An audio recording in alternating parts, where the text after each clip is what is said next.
Hi, and welcome back to Stillwater's Counseling's video series. My name is Charlotte Harrington, and today's topic, the importance of play, is one that is near and dear to my heart. Due to the uncertainty and changing times during COVID, the beginning of this school year has looked nothing like any of us had ever expected last year if we were imagining the beginning of our child's school year. This is something that is causing a lot of anxiety and fear for parents as well as stress. Whether your child is attending virtually, in a hybrid format, or in person, many parents are worried that their child is not learning enough and there will be gaps in their learning. I would like to also take a moment to say that this decision was not easy for parents to come to, and you get credit for deciding what to do in order to send your child to school in the format that you felt was safest and best to meet their needs. That was no easy decision, and I'm hopeful that today's video will give you more information about play and what your child is actually capable of learning without as much stress and worry from you. As a former preschool teacher and early childhood educator, I know firsthand the importance of play. I have compiled a list of 6 different things for you to consider and remember regarding this importance. So the next time you think your child is just playing, you can keep these in mind. Number 1, play is the language of children. This helps them process their environment, their feelings, and make sense of things. They may act out scenarios that they've witnessed throughout the day, or maybe something that they participated in themselves and want to return to later with their play to revisit and process it. This is a necessity for their emotional development and so crucial, especially during these trying times of COVID. Number 2, play is developmentally appropriate, and children will find a way to play. So one quick check I like to give when I go to a new place to see if it's child-friendly is, are there toys? This can be complicated with COVID, right? So many people are worried about putting things out. We don't even wait in waiting rooms sometimes anymore. So when children go to school, especially the younger grades and preschoolers, it's hard to think about what to do. Teachers are really great at adapting, as are children, and individualized materials are being placed for children as much as possible. And when children are going into environments where there isn't a toy, they're really good at adapting to that as well.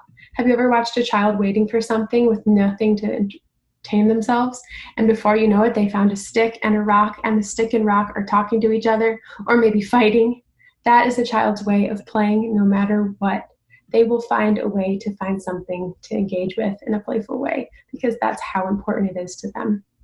Number 3, play is how young children learn best, and hands-on learning is key. Bev Boss, an early childhood specialist, once said, "If it hasn't been in the hand and the body, then it can't be in the brain." This is so true for children. And while different developmental stages require different types of play, it's all about exploration and learning, no matter which stage.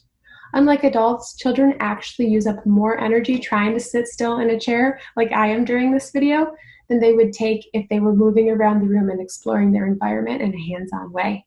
They need to move.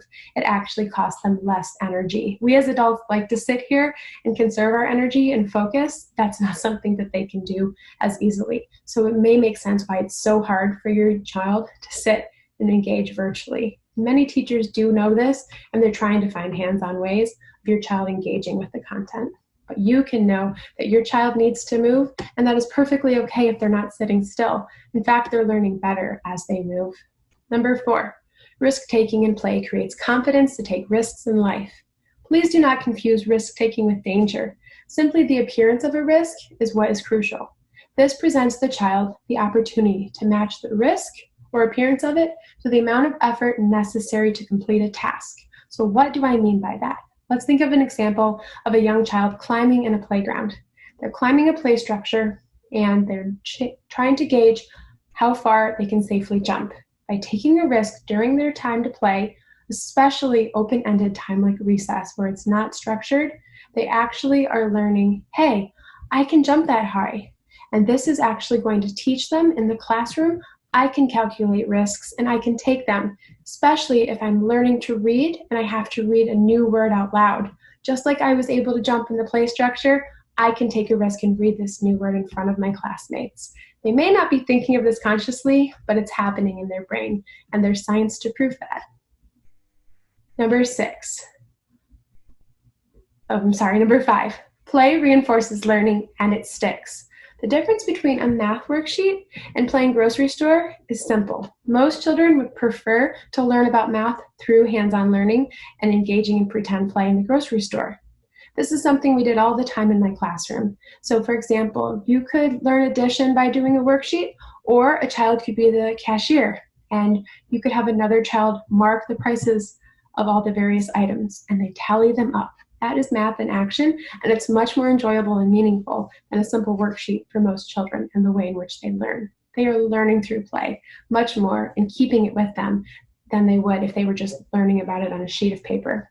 You can also learn literacy from play in the same example. You could write a grocery list and practice spelling and sounding out words. The children could label the different items on the shelf and give them prices. This is a great way to incorporate real-world learning and literacy and math, two key components of education, in a fun, play-based manner. Finally, number 6, open-ended play is so important. Just like I mentioned earlier with the child needing recess and time that is not structured, this is also crucial to build into their day at home. So if they're scheduled every minute of the day, they don't have time to process feelings and to do that free play. In addition, when you are joining your child for play, it's so important to step back and watch, and then join and follow their lead. This builds their confidence and shows them that you care and you notice what they're playing and that it's important.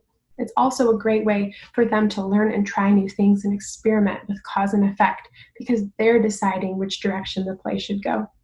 Thank you so much for watching our video. I hope that it's helpful and that you're feeling a little bit more at ease about what your child is doing when they're playing and the importance of play in their day. Please be sure to reach out and give us a comment or a like. Thank you, and we will see you next week. Bye-bye.